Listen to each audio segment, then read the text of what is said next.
ऐसे।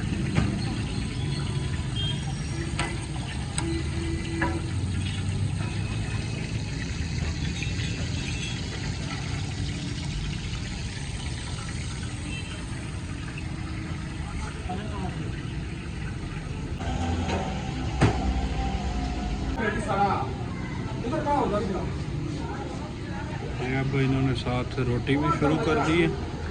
पहले रोटी की सहूलत नहीं थी तो अब रोटी भी लगा रहे हैं।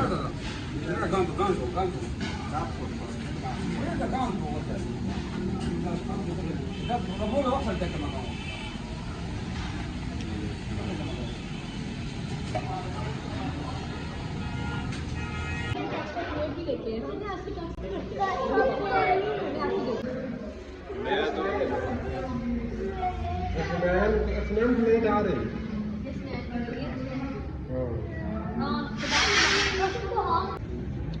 ये इनका है पुराना मेन्यू और ये सारी चीज़ें इन्होंने न्यू स्टार्ट कर दी हैं।